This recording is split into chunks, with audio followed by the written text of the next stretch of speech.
Well, good evening, everybody, and welcome to what is the last in our series of Grand Challenge lectures from the Institute for Liberal Arts and Sciences at Keele University.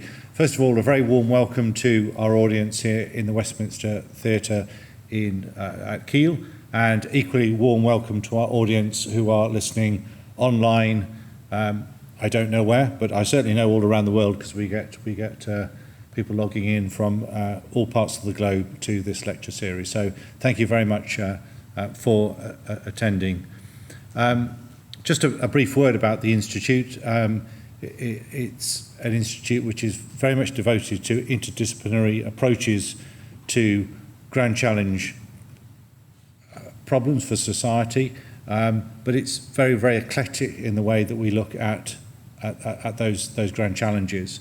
And this evening, I think we've got a particularly interesting slant that Alex and John are going to put on it around the subject of music and the psychology of music. I'll say a little bit about our speakers in just a moment, but just to let you know that as this is the last in our series, we look forward to welcoming you back next year, and I'll say a little bit more about that at the end and how you can interact with us as an institute. We're always very, very keen to hear your views about how we can operate, I guess, because we're obviously in a very, very different environment than we were when we founded the institution in 2016. And as a sort of a tribute to that, our last lecture this evening is going to be a highly interactive one. So not only are we digitally broadcasting to our audience outside, but also we've got an interactive session with one of the speakers who is also online as well. So I guess if we had proposed this a number of years ago before COVID, we would been told we're barking mad, and IT may not have been so favourably disposed as to put this in place. And actually, fingers crossed, it's all going to work really well. But we really are digitally interactive all around the globe this evening with the lecture series. So just a brief introduction, first of all, to Alex, who I know really well. When I came to Keele in 2015, Alex was one of the first people I met, I think, in my sort of tour of the faculty, and it's great to welcome her here this evening. So Alex, as many of you know, is a professor of music psychology in the School of Psychology here at the university, but she's also director of our doctoral academy, and taking a really important leadership role in research, and particularly our PhD students in the university overall.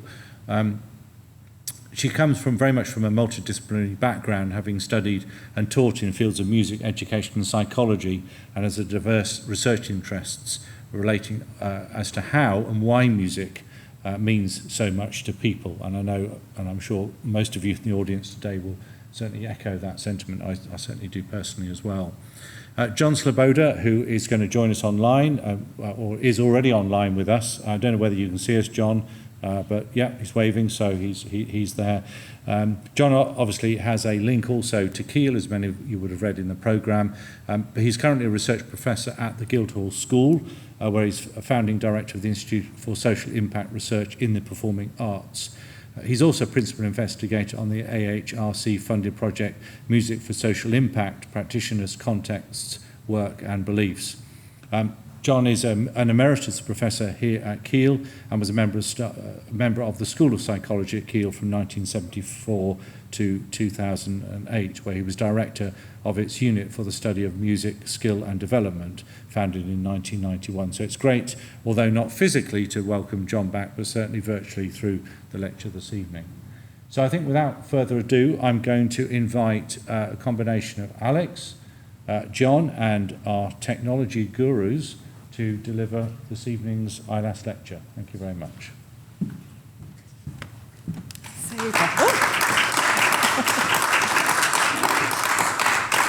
That's fantastic. Thank you, Jonathan, for that wonderful welcome. And thanks very much to those people who are here in person, and also to everyone who's here online.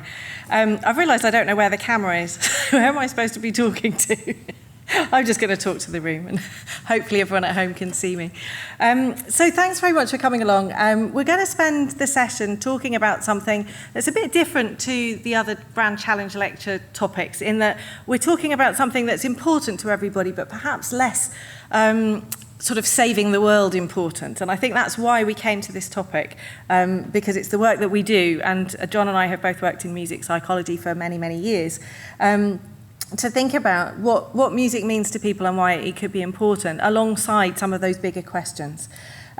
So just to set a bit of context, all the work that people are doing in universities at the moment, and actually all the time, research aims to make a difference in some way or another. But there has been a general trend over the last 10 or so years to make a difference outside of the university.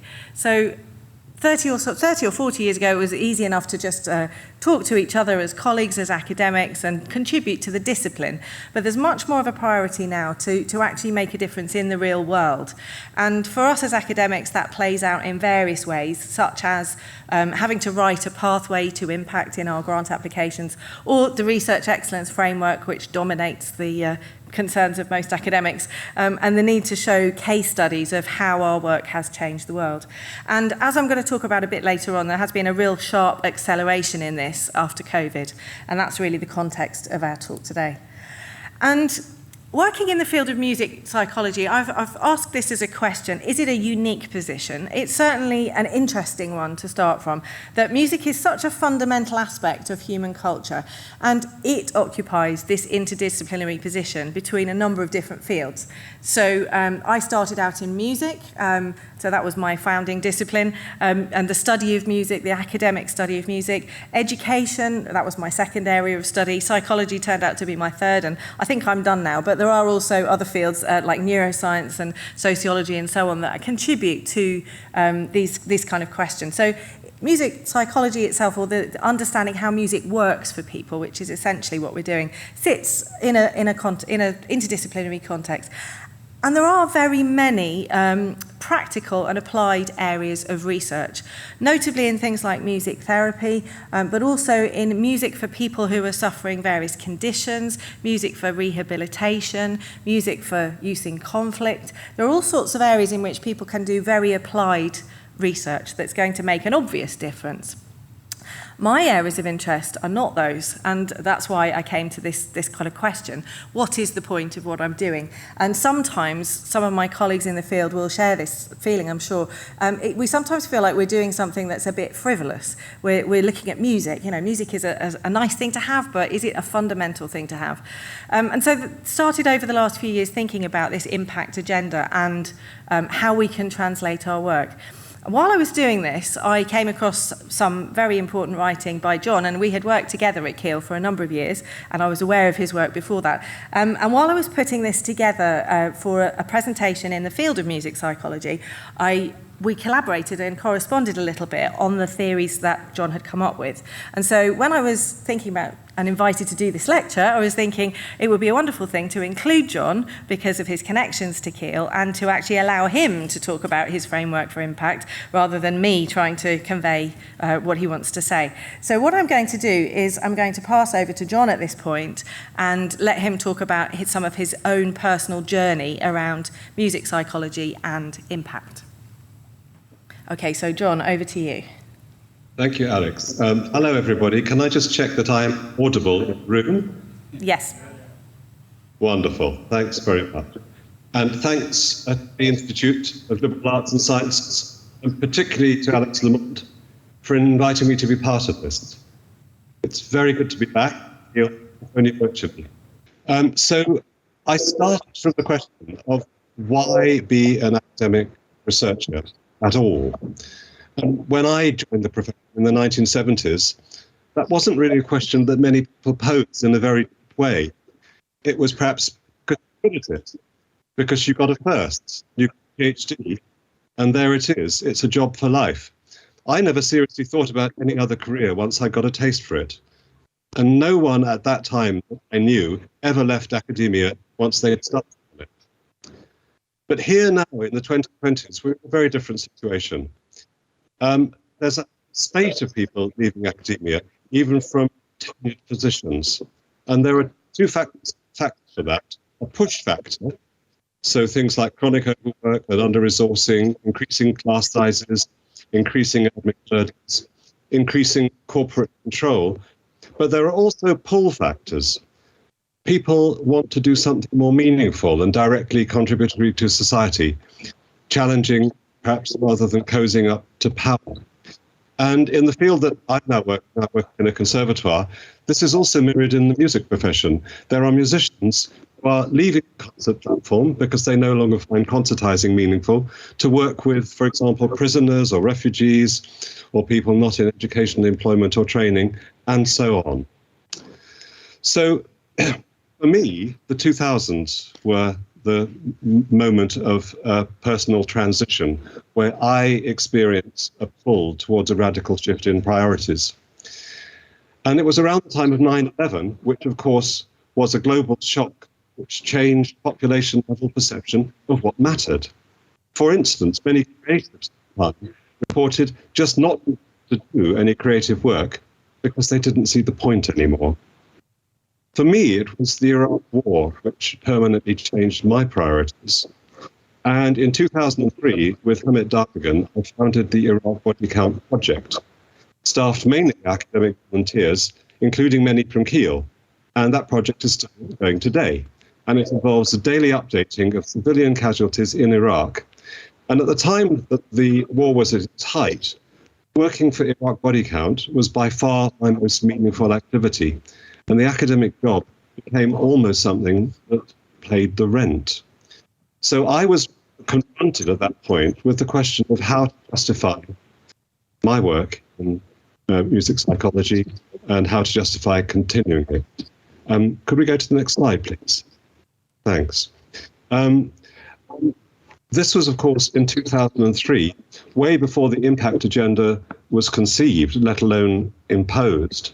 And so I had to do some of this thinking for myself, to work out myself where I position my music psychology work.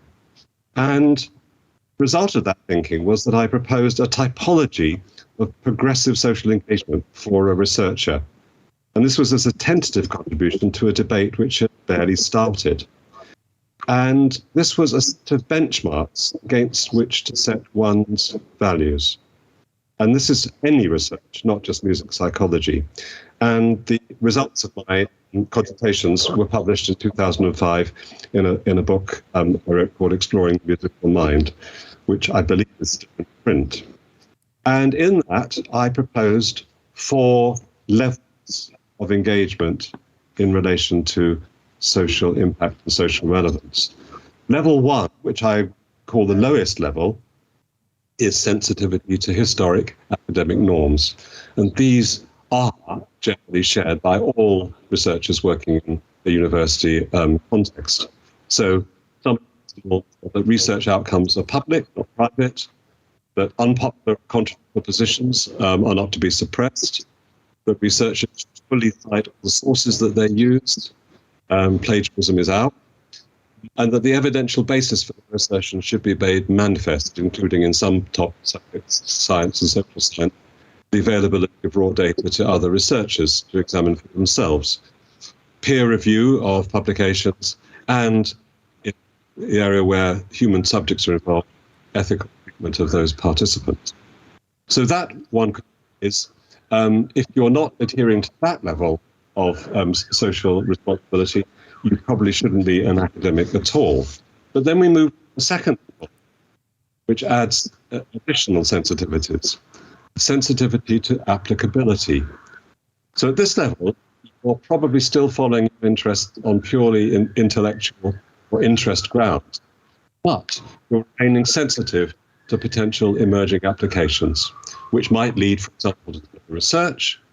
It might lead to the imperative to present your results to practitioners in ways that they can grasp and understand, and maybe to discuss your findings with policymakers in an attempt to influence the policy decisions to some extent. Then one goes to the third level. Rather than being sensitive to applicability, one is focusing the applicability. Next slide, please. Thanks. And at this level, basically, you don't start with unless you can see a potential application. However, there are some wrinkles to this. Sometimes the applicability is not always obvious in advance of doing research. And of course, some applications are not necessarily worthwhile. For example, research might support the advertising of products which one might consider to be of dubious value. So moving to the fourth level, I call this a focus on values, where the research aligns itself with or derives from a value system which helps specify priorities for the individual or for society. One value, for example, could be what we these days call levelling up, or the creation of equality. And if you're working on that value system, research should perhaps benefit those with the least, not those with the most. Another value could be cost effectiveness. One asks the question, is the cost of the research, including the research training and support that goes into supporting that research, substantially less benefits which accrue from doing the research? Now, values are individual, and social groups or societies or institutions can specify normative values, but individuals can go against these. Individual freedom to reject normative values is a fundamental human right. One almost might say it's a duty to interrogate values, even if you decide to conform to them. You can't just buy them as a package. So, are we looking at these issues today? Next slide, please. Thanks. The typology that I just outlined was developed at Kiel in years immediately after Alex Lamont came to work here, and they were developed in the light of global shocks of 9/11 and the Iraq War. Now, the global shock of the pandemic has been of similar consequences. Alex's research has responded to that. But 9/11 and the Iraq War left many people unaffected at the level of their everyday lives and could perhaps be ignored. Not many universities changed course wholesale, but the pandemic radically changed the life of everyone on the planet and could not be ignored by anyone. And as a result, every institution changed course somewhat, and in some cases profoundly. And it's in the context of that I'd like to hand back to Alex and the research that she indeed did during that pandemic. So over to you, Alex. So thanks very much, John. So that set a really important context for what I wanted to talk about today in relation to a project that I've been working on over the last 2 years. So as John has said, everything really changed with the pandemic, and there was a real focus on doing things that were critical to the functioning of society, looking at the science of COVID, looking at how people feel about vaccination, dealing with how people were coping with the isolation, and all sorts of things around coping with COVID. There was also, in music psychology, a load of research that sprung up that was about looking at music's role in the pandemic.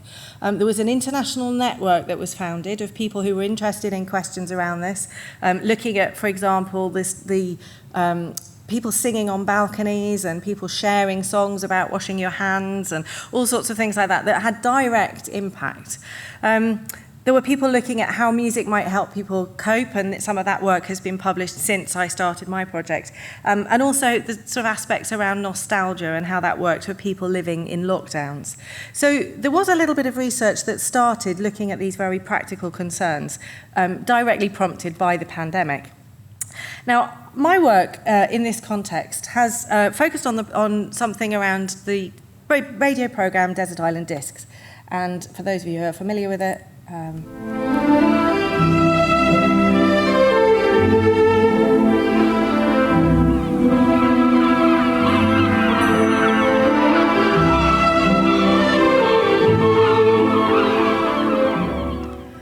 there we are. So we are imagining ourselves in this radio program cast away on a desert island, and the premise of the program is that celebrities are invited to talk about their favourite music with that sort of idea of isolation and the castaway, and what music is important to them, and they tell their life story through the music. So I had been doing some research on this anyway as part of an ongoing strand of work I'd been doing on musical preferences. And prior to the pandemic, I was planning to actually interview members of the public about their own desert island discs, and to talk to them and find out why music was so important and how it fitted in with their life stories, after having looked at some of the published material from the radio programme. And I was about to start talking to people and trying to get access when the pandemic hit. And so I was unable to do that. And my first thoughts were, what do I do and how do I work? So going back to the levels that John was talking about, the first one is he questioned whether we should be doing research at all if it isn't upholding ethical standards and if it's not making some sort of difference, even if a contribution to academic work. Is it stressful to put people under the request to do research when we're suffering a global pandemic and people are struggling to survive? I started to try to find some justification there by looking at the published work that was out there. And there'd been a very interesting paper published in the year of the pandemic about social surrogacy. So the idea that music would actually connect people through this sort of substitute for real social interaction. We couldn't interact with each other, and so we could come together, or we could think about important people in our lives through connecting through music. And I felt it was ethical here to do something that actually would make a difference, or at least I would do my best to ensure that it did make a difference, to go beyond that simple level of not putting people under stress and actually try and give something back to the participants. It was easy enough to do these interviews in a remote fashion, but I tried to think about a different way of doing this that didn't involve people actually talking to me, but gave them a bit more control over the data and the things that they were providing. And one of the things that came to light through conversations with colleagues who work in this area is that you don't really come out with your 8 favourite tracks off the top of your head. It takes a bit of thought and a bit of reflection. And I was going to ask my participants to do that anyway. So I could actually put the onus on them in that way and let them do it all in their own time. And that starting point was there about favourite music lessoning will provide solace and comfort, or it should provide that kind of connection to participants. So it felt like it had gone beyond the level 1 at this point. So I created a toolkit which was available in Word to download or to do online, which involved 3 steps. First of all, thinking about your favourite music. Secondly, actually listening to it. So take your pieces, listen to them, and then tell us about them. And people then finally wrote about each piece. At the end of listening and choosing their 8 pieces, they did a final reflection, which was framed around the Desert Island Discs idea. Talk about your life a little bit. So we got a bit of biographical information about people. Reflect on the lockdown scenario as well. And then think about your favourite one. So on the programme, people end by being asked, what's your favourite piece? And also choose a book and choose a luxury. So we thought, well, we'll go along with this and ask them to do the same thing in our research. And I started on my own. As a sole researcher. None of this research was funded by any external organisation, and I thought it would be nice to reach a bit more, and people contacted me and I contacted my networks to try and pull together a team of people around the world, because I thought it would be interesting to see if we could reach more people there. Started by the fact that we had some visiting Italian interns at Kiel who were stuck at Kiel for a large part of the pandemic and then able to go home, and we wanted to find things that they could do that would connect them with their home country. So I worked with an Italian intern, and then we worked in different languages. I decided that it was important not to just collect lots of data, because you could just run everything through Google Translate and end up with data all around the world, but actually wanted people on the team who would be able to help with the analysis, because to do justice to this, you really need a native speaker. And it was quite time-consuming. I mean, I didn't have much else to do, but it was quite a time-consuming job. So it took about 2 weeks for each of the international versions to put them together. So I ended up with a team that consists of lots of international collaborators. We had an English-speaking version of the project, we had an Italian version, and then we added a Spanish version and a Greek version, so we could reach quite a lot of the world. And at that point, I decided to stop because it was, as I said, quite time-consuming. And on the left-hand side of this slide, we can see some of the team from Kiel who helped me out. So these were master's apprenticeships from our psychology programs who worked on analysing the English data, which is what I'm going to talk about a little bit today. But everybody involved helped with various aspects of making the online materials, of doing the translations, and of doing the promotion. And I want to pause on the promotion for a little bit.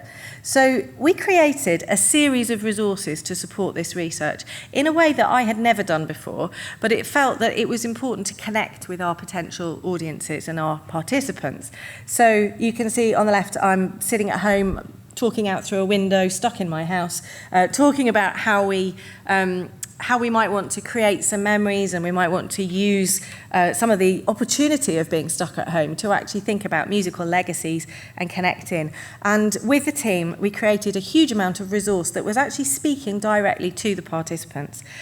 We used social media, and the School of Psychology kindly supported a little bit of paid advertising in social media to try and get a bigger reach. Obviously, it's quite easy to reach people you know, but what we really wanted to do with this project was to reach people outside of our networks who would be unaware of what was going on and unaware of any of this research, and for them to be able to find out a little bit more about what we were up to. And if anyone's interested in taking part, we are still running this study. So the address that's on the screen, you can go there and you can find the project website with all this materials, and all the different languages. So if you know Italian speakers, Greek speakers, or Spanish speakers, please promote it to them as well. It's all still open, and we're gathering data coming in trickles now because people have gone back to normal life. But we do occasionally get a few people doing it every week, so it's nice to collect the data. So we tried very hard on that, and it felt important to get beyond that. This isn't just for me, this isn't just for my team, this is actually to try and give something back. And I'm going to play you one of the promotional videos that my Spanish colleague, Amalia Casasmas, put together. If you don't understand Spanish, it doesn't matter, but you get the tone of the things that we were trying to do. So it's just a short video.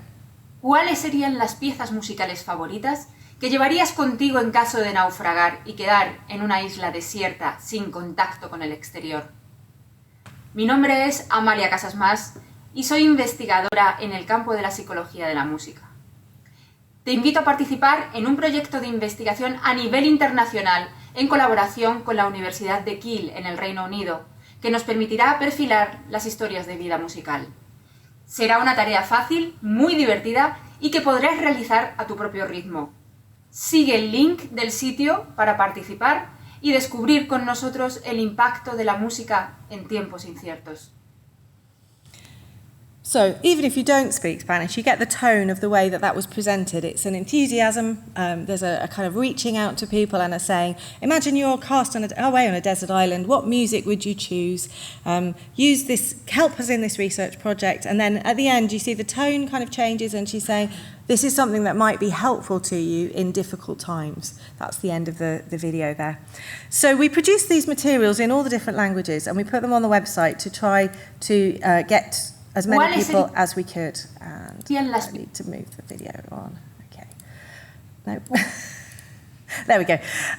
So I put some figures together because some of this work about the development of the project has been published, so you can read more details about it. So this is one of the tables from the publication, and it was from a year previous. So April 2021, we drew a line under the data that we had, and we looked at the reach that we had.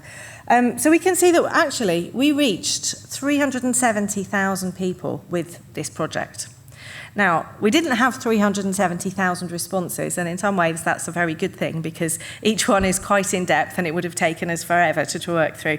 But we managed to connect and to tell 370,000 people about this project, and they either watched a video, they engaged with us on social media, they visited our website. As you could go across the table, the numbers go down, so the number of people that actually went to the website is much fewer. The number of people who started the project is also much fewer. The number of people who then downloaded the thing and took it away to do later. And then we can see the completions in the different languages. So at the end of the day, we had, April 2021, we had 137 people who had done the project. Obviously, that's a much smaller number than that starting point. But the important thing is that we actually reached those people. So they might not have completed it for all sorts of reasons, many of them being pandemic related. People may have had all the best intentions, but just couldn't commit and couldn't get through. We tried to keep in touch with people for only a limited amount of time, again thinking about the ethics of doing research like this. So we sent people one reminder if they hadn't moved on to the second step of the study, and then we said we promise not to bother you after that, because it felt we didn't want to intrude. So perhaps if we had been more encouraging and we'd sent more messages, we might have had some more participants. But we wanted to just put this out here as a resource and see how many people were able to go through.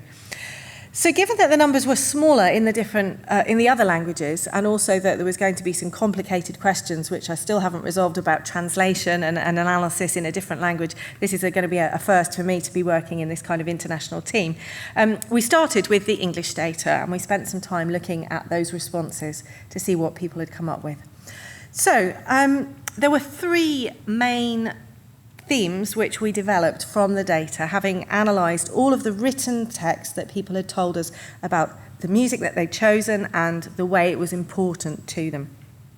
The first one was about the role of music in everyday life. So this fits with a lot of published research about the fact that people use music for many different functions, and that music is tied up with relationships, with life stages, and with individual things that happen to us.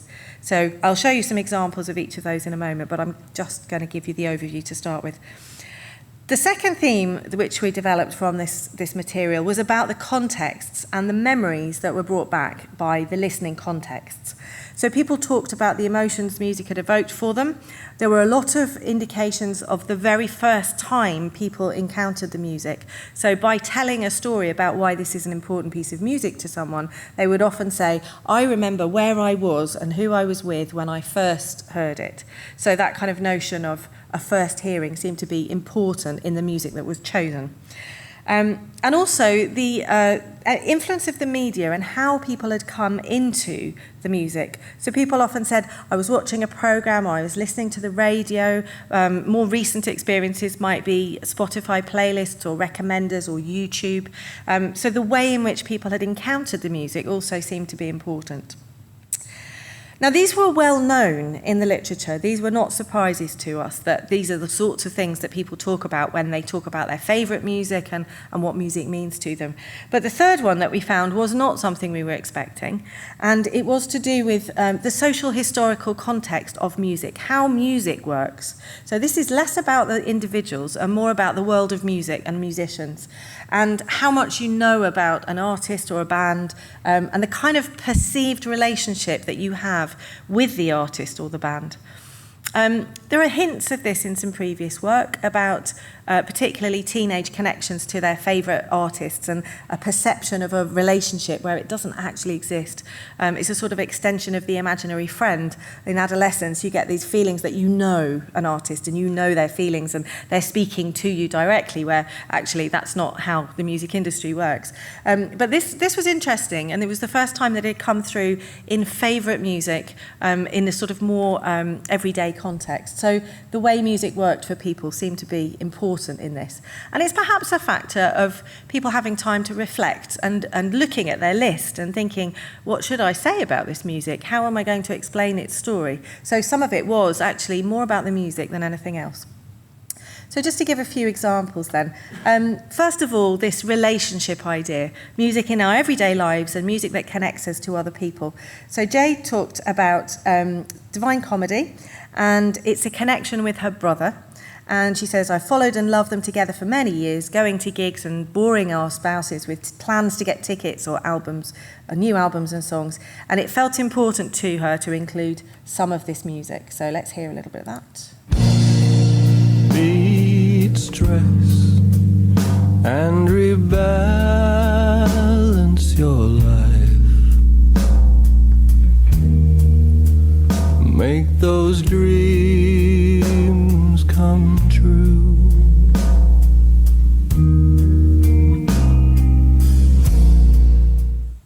Okay. The next one is a very simple one about the listening context, and I'll let you read it while I play it. I'm in the phone booth, it's the one across the hall. If you don't answer, I'll just ring it off the wall. I know he's there, but I just try to call. We'll be hanging on the telephone. We'll be hanging on the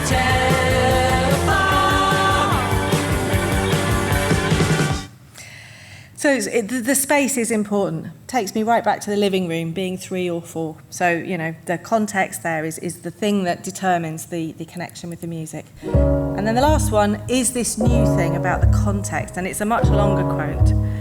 So we'll have a little bit of Jack Brown.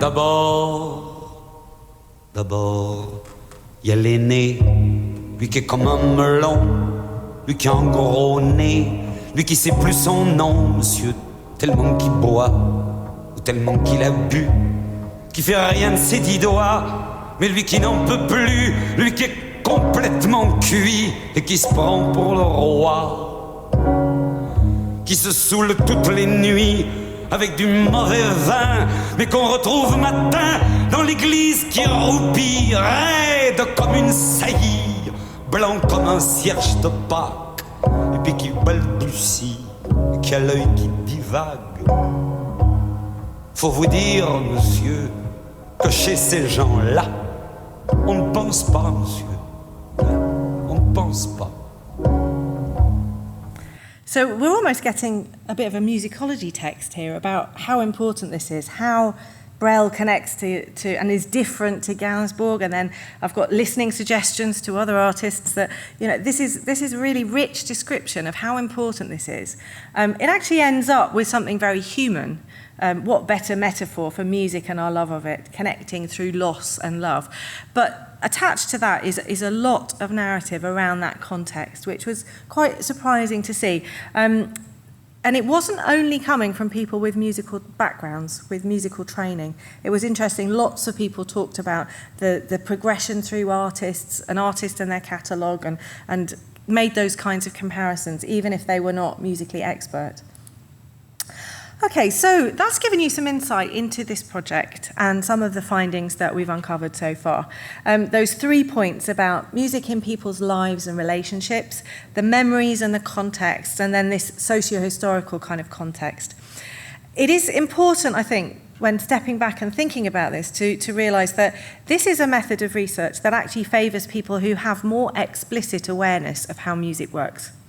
And in our previous research, we've uncovered often very different responses from people who are more aware and more engaged in music, and those who are less aware of what music does for them. So they find it difficult to put things into words, whereas the more musically engaged will tell you a story about every single piece of music that they own. And obviously people like that are going to be very well suited for this kind of reflective piece. And it may explain also why we see some of this socio-historical context coming through. So it's certainly not for everybody to sit down, think of your 8 favourite pieces of music, listen to them, write about them, reflect on them and tell you about them. It's a thing that suits music lovers very well. And it was one of the things that we wondered about, whether we had a big grant and we had paid people to do this, would we have the same data? I expect not, because it suited well people who were motivated to actually do the project. And you don't really want to pay somebody to have a deep reflection about music. You want them to do it because they want to do it. So that was very much, again, in line with the thinking of giving something to our participants and saying, here is a tool, and you might not get through all your 8 tracks. You might even not have thought of all your 8 tracks, but at least you've got a little bit more awareness of how this could be beneficial for you. And so I think at the end of the day, it's provided some really useful conclusions, which can be taken forward in many different applied areas to see how we can actually use music to make a difference.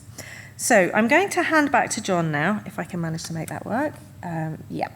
To conclude completely. So there we go. Over to you, John. Thanks, Alex. So, does Alex's work have social impact? I think it does. People have always used music management to comfort themselves, but they've often stumbled across this by themselves. And research surrounding discourse and explanation has made it much clearer how this works. And so Alex turned into what one might call a technology for individuals to gain new emotional value and comfort from reflecting on all of music in their lives. 130 people or so had their lives enriched by participating in this research, and many more benefits of this technology were rolled out to more people. So to finish, Are the concerns I expressed back in 2005 now outdated because the impact has now, in a sense, supplanted it? Has the REF impact agenda rendered my concerns irrelevant? I would argue no, for the following reasons. Firstly, because the REF is a real UK concern and many countries have nothing like it. No, because top-ranking journals in music psychology and other fields are still full of research which has little discernible social benefit. No, because institutional criteria, for example, for hiring, promotion, grants, still favour impact within academia over impact outside it. And finally, no, because even if sitting there in every institution and every requirement to apply for a grant, each researcher still need to clarify their own values and act on them. And it could be absolutely to reject gender so long as you have a values-based, properly articulated reason for doing so. I think that's what I want to say. Thanks very much for listening. Thanks, John, and thanks to everyone for being part of this. So we are finished now. Thank you.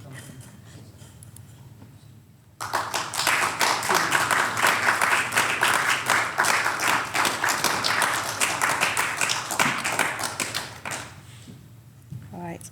Okay, to try and make John bigger. Well, thanks very much, Alex. Please don't go away, because our tradition is we always have a time for discussion and questions from the audience, both obviously from our audience in person here in the Westminster Theatre. So there is a student ambassador somewhere. It's the bright lights and I can't see. Hi, over there. And there's a roving microphone. So if you've got a question, indicate in here. We're also going to take online questions as well, and we'll feed those in. So let's start here in the Westminster Theatre, and gentleman over there. And Alex, it's up to you whether or not you or John answer the question, or both of you. Okay, I'll see what the questions are and then we can decide. You might disagree on the answers, which will be also interesting. Thank you for a very stimulating, very interesting lecture from both contributors, and most certainly the impact that music has had on society, on people in general, is quite profound. During the lockdown, it became very obvious that people needed to be able to go back perhaps and feel comfort from the music with which they were familiar. And there are YouTube and such like things, places you can go to do this. There was always, though, the possibility that you would come out of the lockdown and go on to be able to partake and go back to concerts and so forth. There's a group of people, however, that don't have that choice. I was recently asked to curate a program for a radio station that specialises in broadcasting music to people who suffer from dementia, who are locked into their isolation. And perhaps would this be an area into which you could go further with the work you're doing? Obviously, you're not going to have a response from these people if you say, what music would you like to hear? I still work at the moment with a lady who suffers from dementia. She can forget within minutes that she's left the room in order to make me a coffee. But by the same token, when she comes back in, if I start to talk to her about Frank Sinatra, she will remember not only the songs that he sang, but she will, if I play them, she knows the words. And at the end of a session such as that, she has been deeply moved. And I understand also from the work which I did in curating this program, this also has a significant effect. Would it be possible to extend your research in order to make what you're doing more profound and more useful, if you were able to go to homes perhaps where people are suffering from these problems? You would not get by asking them what they want, but if you start to open doors, you will find an awful lot, I'm sure. Mm-hmm. Yeah, thank you for that question. And all those observations as well. There is a lot of work being done on music and dementia, and I think that notion of unlocking people's memories through their favourite music is something that is well established, actually, but is challenging to do. And I have thought about this in a different context with some other work that I've been doing about actually playing people music from the past and seeing what kinds of responses they have. I haven't yet been able to do that because it's the sort of thing that would require a big funded project. I haven't yet been able to do that with a large number of older people and with people with dementia, but it is a logical step to try to evoke those memories. But it is also quite hit and miss. And so one of the interesting things from some of the work that's been done there is that if you play music to people, it only seems to evoke strong responses and those kinds of personal memories that we're getting in my project about a third of the time. So 2/3 of the time you're sort of wasting time with them, playing them things that they don't know, they didn't like, they can't remember, and so on. And I think it's quite important. You raise a really good point, which is that everybody has a personal story with music. And so my music isn't the same as someone my age who grew up in the same time and heard all the same music, but we will have picked from that our own personal stories.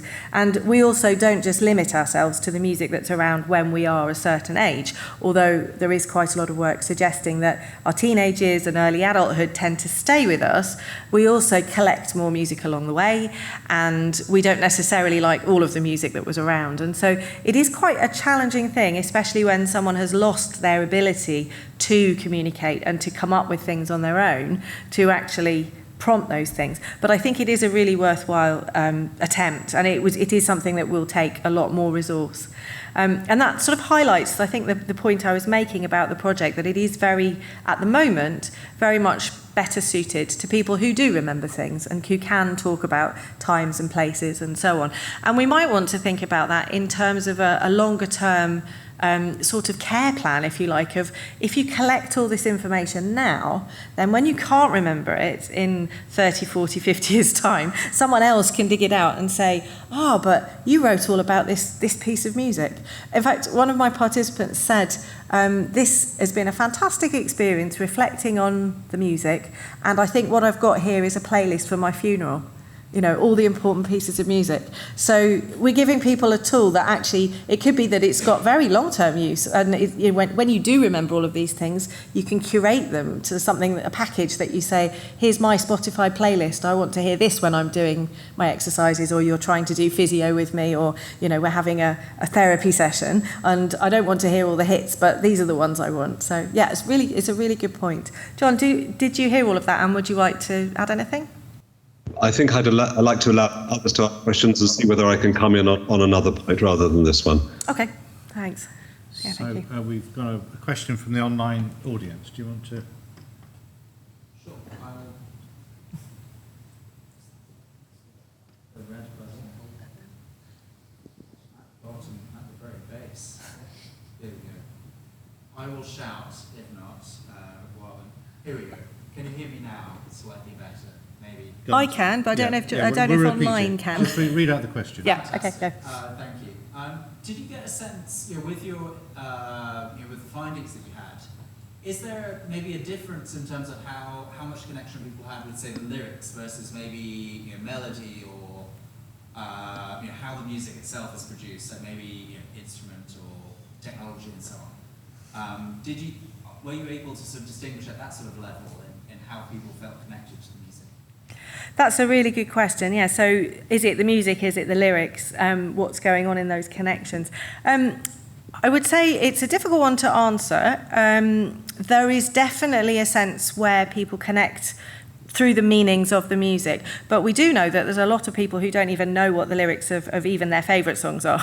So it's not always that's what's driving it. And certainly there are things to do with the features of music, the melodies, the harmonies, the progressions, the unexpected bits and the very expected bits that are also part of those connections. I think one of the things that is striking about the data is that the music was incredibly diverse, that there were very few examples of the same music in this data set. So the things that people talk about, the connections that they have with the music, the ways music matters to them are the same, but the music itself can be quite varied.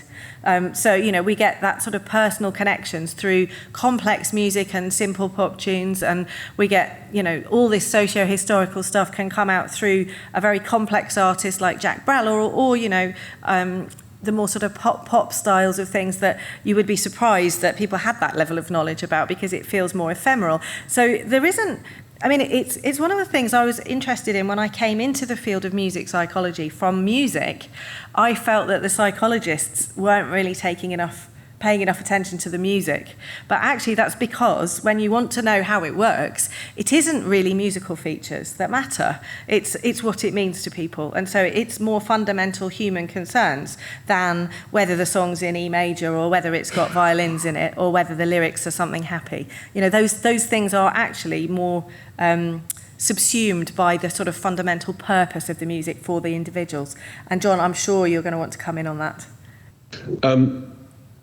Actually, I was meditating on the previous question while you were talking, and I just wanted to contribute something about dementia.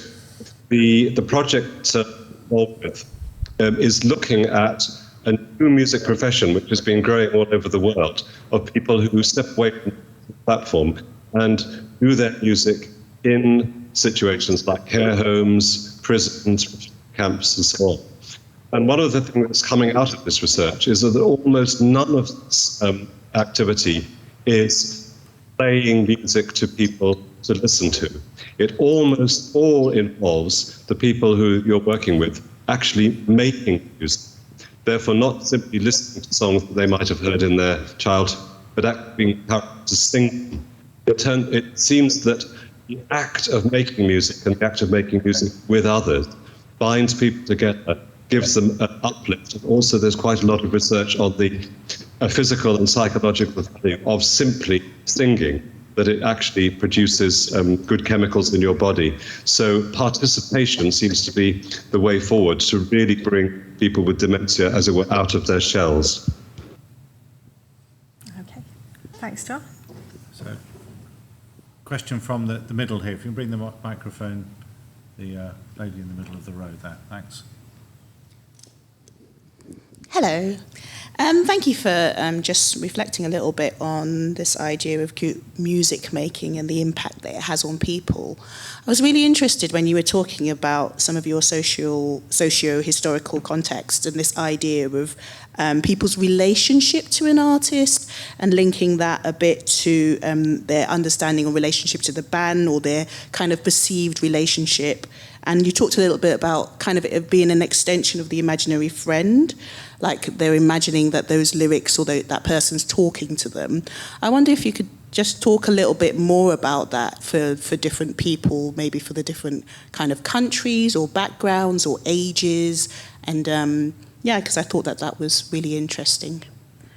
Thanks for that. Yeah, I think that point it didn't actually come from this data, although we did see that sort of, there was a perceived connection, but it wasn't that kind of, he's speaking to me, he knows what I'm feeling kind of thing. When I made allusion to that in the presentation, that wasn't from our data, it's from other data on fans in pop music that's shown that actually people do feel that they are in a one-to-one relationship with some of these people. And, all the things that go along with that sort of fandom of having people's posters on your wall and obsessively following them on social media and all those kinds of things, it seems that, and I think social media actually has changed the way people feel that they can interact with celebrities, musicians, artists, and so on.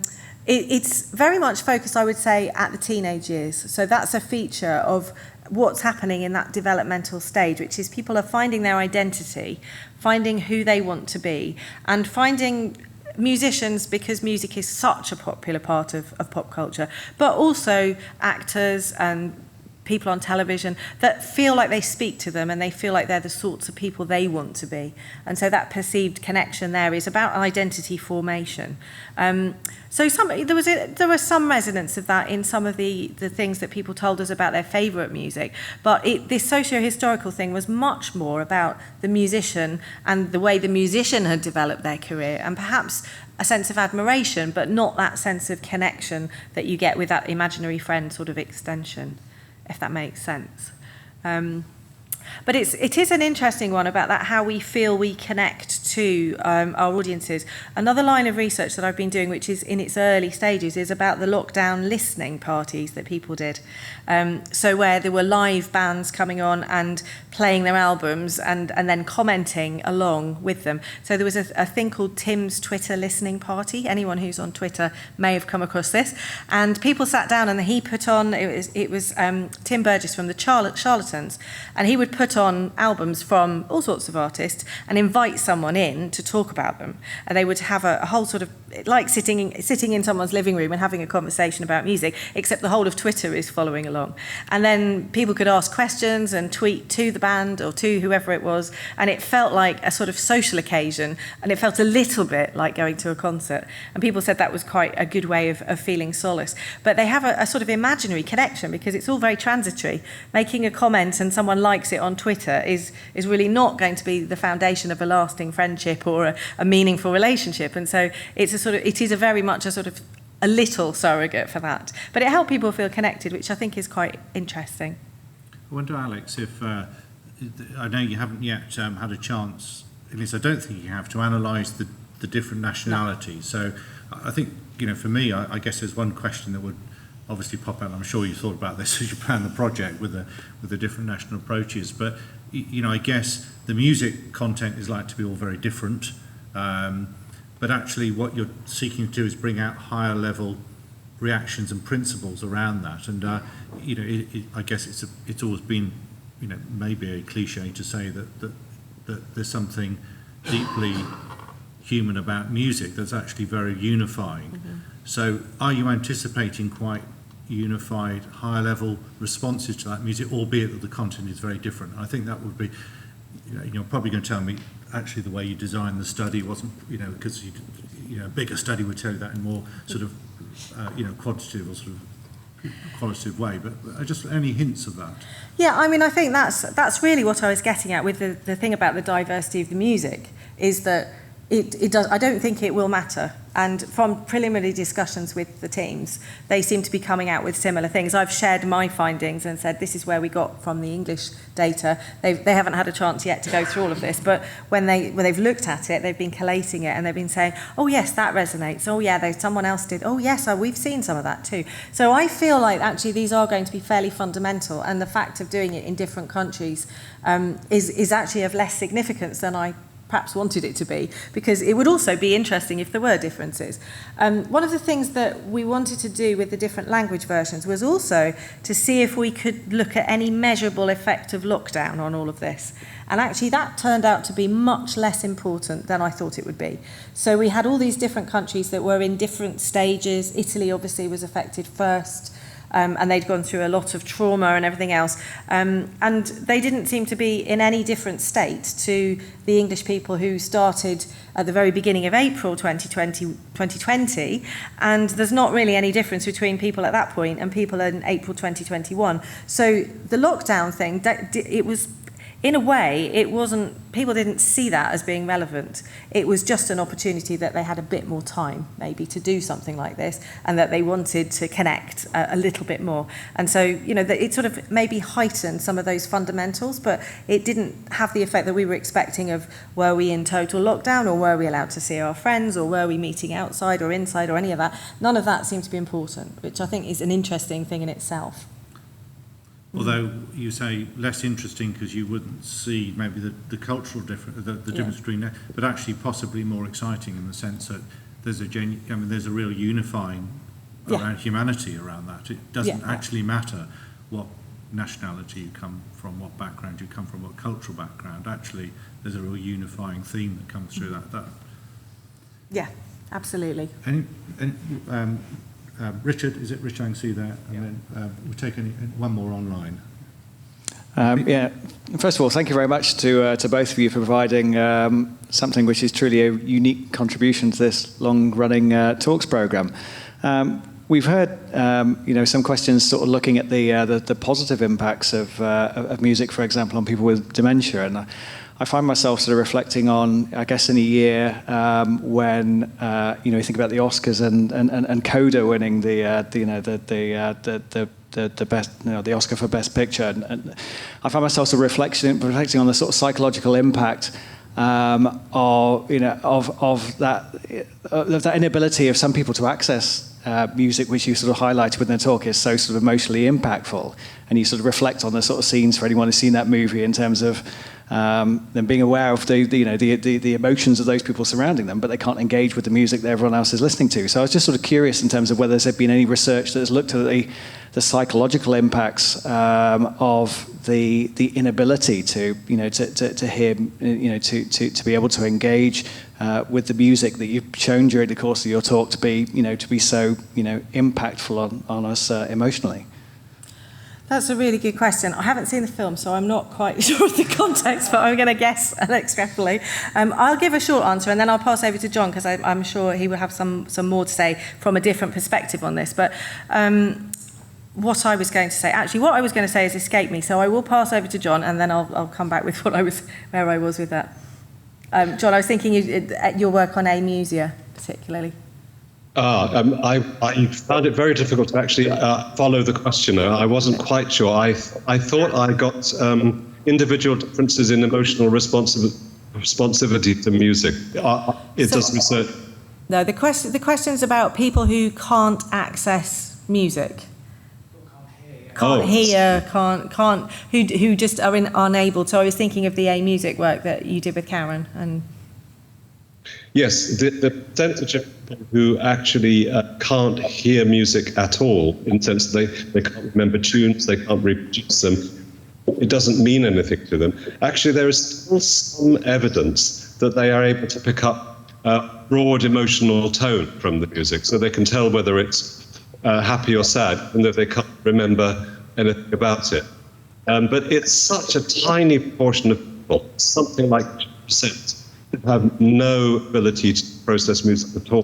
That, in a sense, when one is planning major programs of engaging people with music, one can't really include that in the programming because they are such a minority. Yeah, I've not retrieved my thought, but I'm just sort of thinking out loud a little bit. I think one of the interesting things is, and you started your question, Rich, with that idea about the positivity of music, is that music isn't always positive for people. And one of the good things about the way I developed this project is that I'm asking people to recall things that are their favourites. So I'm kind of really putting the emphasis on, let's talk about the things that matter to you, the sort of cherished music that you come with. One of the problems about the other kind of work, where you give people music to see what kind of reaction you get, is that you don't always get good reactions. So in some of the studies we've done where we have played clips to people and asked them to describe the memories that arise, we get some of the things that we've found here, the very positive relationship connections, context and all of that. But we do also get people saying, that I can't listen to that song, it reminds me of a terrible breakup or, a terribly traumatic period of life or something like that. So, that in a way, putting the onus on the participants to come up with stuff is much better and much safer and much more ethical than having random things thrown at that you're never quite sure how they're going to take you. Sometimes they can trigger some quite bad memories. Some very lovely music can trigger quite bad memories for people. And so, there were occasions where a little bit of that came through, where people had kind of got a favourite piece of music that was tinged with sadness, and I didn't choose that as an example to show you because I wanted today to be a happy talk, but there was one where it was all about loss. But the music had stayed with them over time, and I think that's one of the important things about our lifetime connections to music, is that they are over a lifetime.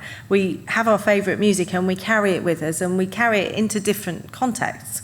So we can take a bad context and a piece of music that might have mattered something, might have been meaningful before that, it then becomes tinged with sadness, but then it can also from the kind of nostalgia of taking you back to before that bad thing happened and when life was good, and other things can come in. So there's a lot of complexity in the way that we engage with music across the lifespan. It makes it very difficult for us as researchers, but also very interesting. We'll take one more. We'll take two more questions, and then we'll wrap it up. So one online, and then we'll take. Do you want to say the one online, and Sure. we'll take both together, and then we can. I think this fits onto something you were mentioning about the surprising non-differences between lockdown and non-lockdown experiences. But I wondered, looking at this made me think about how, if we think about memories, maybe if you're thinking as a historian or like history and psychology, you might think about them being narrated. It looks like you've got lots of narrations of people talking about what they thought about and the sort of recollections they have at a particular moment in time, like in 2020 and 2021. I wondered, going forward, I guess the historian in me thinks like, if a time that's maybe less traumatic, whether people might be drawing out different connections in their music. So I was wondering really, I guess, with that question of like timelessness versus maybe how contingent these sort of musical memory connections are. Yeah, that's a really good question. And I've done a little bit of work on this, looking at how asking people to nominate their favourite piece of music every day for a few weeks and see what happens. And what happens is that for most people it changes. So we are getting a snapshot of where people were when they completed the survey, or when they sat down and did their reflections. And lots of people have said anecdotally to us, but it would all be different if I did it next week. Or next year or something like that. And it would be fascinating to go back to these accounts and check in with people in 10 years' time and see, what are your Desert Island Discs this week, and what's changed. I think what happens in the sort of longer term is that we do tend to carry with us music that we've known, particularly from that identity formation bit of adolescence and early adulthood. And then we probably bring music in that's well known from other periods of our life, but we might lose more of those as we go on, and we still go back to some of those older things. That's how it seems to work in the patterns of how we engage and how people talk about the music that they come back to. So we might be listening to chart music in our 30s that we think is fantastic and we would nominate it as our favourites, but when we get to be 40 or 50, we don't really remember that, but we go back, or we perhaps... But then I think it's very difficult to generalise about this kind of thing. We can talk about the trends, but a lot of people will not be like that. And lots of people will have life events that are important to them that get tied up with music that can come at any time at all. Having a family is one of them, where people can get engaged in different music and they have different experiences. Retirement is another one. Okay, it doesn't happen at different times, but a change of lifestyle can sort of evoke things. And so all of the reasons that we like music from our adolescence is because they're the first time that things have happened. So if we have dramatic life events, and you could argue COVID is a dramatic human event, actually, that's happened to all of us at the same time, it may be that some of the music that people were listening to during lockdown is actually music that might get tinged with sadness, or it might become important because it had served those functions of reminding them of lost friends and people they couldn't connect to. And that's work that will need to be done over the long term. So, yeah, the historian is absolutely right, but we don't know yet. One last question from our audience. Thank you both for a very interesting and enjoyable presentation. It's appreciated. I'm just interested, you were saying early on about the importance of research having some kind of application and being of use to practitioners. I'm wondering if you found that and what that looks like. And can we have that? Can us musicians find a way to make sure that we are in people's top 8 tunes that they're taking to a desert island with them? Yeah, there's no, as I said, the music's all different. There's no golden bullets there. John, would you like to talk a little bit about some of the work that you've done that's deliberately about impact, perhaps, briefly?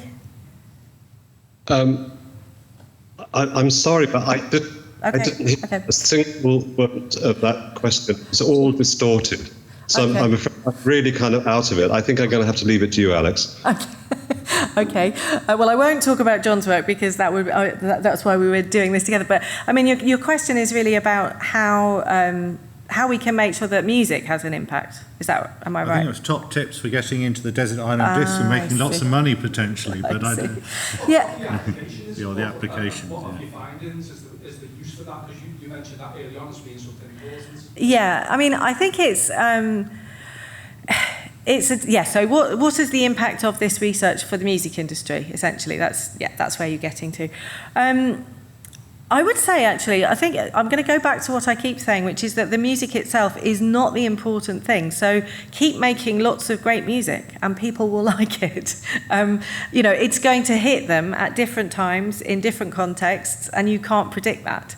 I mean, obviously, there are key themes that we've seen in the data about relationships, about connections to family and things like that, but all sorts of music can do that. So it really doesn't matter.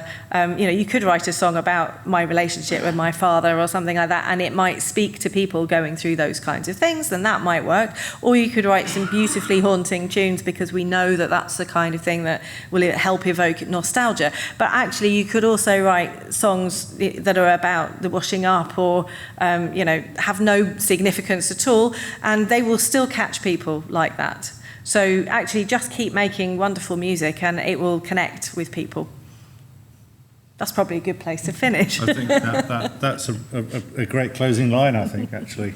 Well, can I just thank both John and Alex for a really, really intriguing lecture. I mean, for me, what a wonderful, relaxed way to finish our lecture series for the year, actually. And particularly coming out and looking back at COVID, hopefully completely now, or as much as we can do, looking ahead towards next season's lecture. I think this is a really lovely lecture to close on.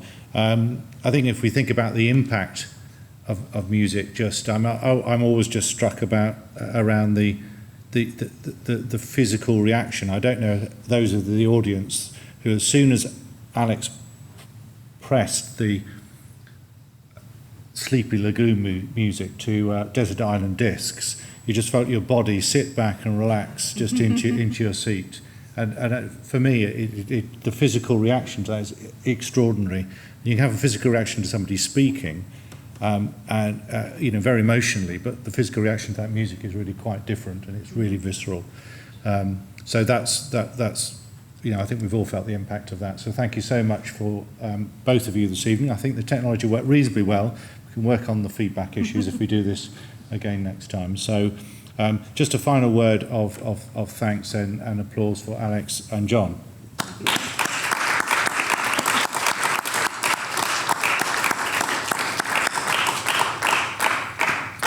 So just to say a final word of thanks, not just for tonight, but for, in particular, all of our series. We've battled through some difficult times in the last 12 months, led, I have to say, spearheaded by Steve Kilner, and all the work he's done, tremendous work in very difficult circumstances, arranging, rearranging, arranging again, cancelling, uncancelling events, moving us online digitally, and all sorts. So, I'm really, really thankful for the time and effort you've put into that, Steve. I know it's been a difficult year for all of us.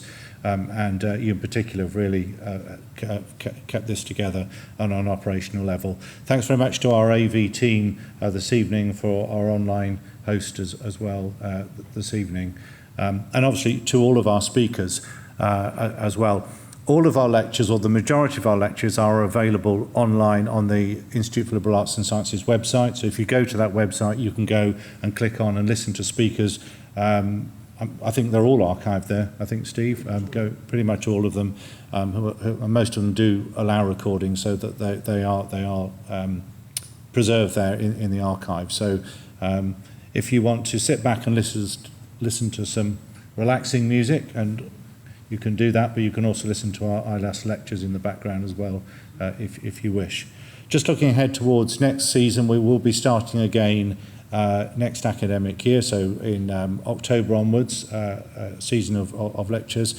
We'd really like feedback from you as an audience, both online and also here physically present at Kiel, as to the best sort of formats does this format work for you? Would we like more in person? Would we like more hybrid events. Clearly, one advantage of being in person is that we can have some of those interactions and conversations before and afterwards that I think are really valuable and part of the ethos of the Institute. So we are intending to certainly run hybrid events next year, but also benefit from the online audience. But if you've got suggestions, please email those to Steve or get in contact via the website. And if there are speakers that you would really like to hear at Kiel, and we can help facilitate them coming and giving a lecture here at Kiel, then we'd really, really like to hear from you as the audience here for the Institute lectures. So thank you very much for coming, and we will see you all next year. I think there are still some refreshments, Steve, is that right? I think there's still a couple of bottles of wine. Yeah, so that's one clear advantage of being coming to the lectures. You can actually have a drink and chat to people afterwards, and I think Alex will be around for a few moments as well afterwards. So unfortunately, John, we can't offer you that particular facility, but you'll have to sort of toast yourself at home. But thank you very much for joining us.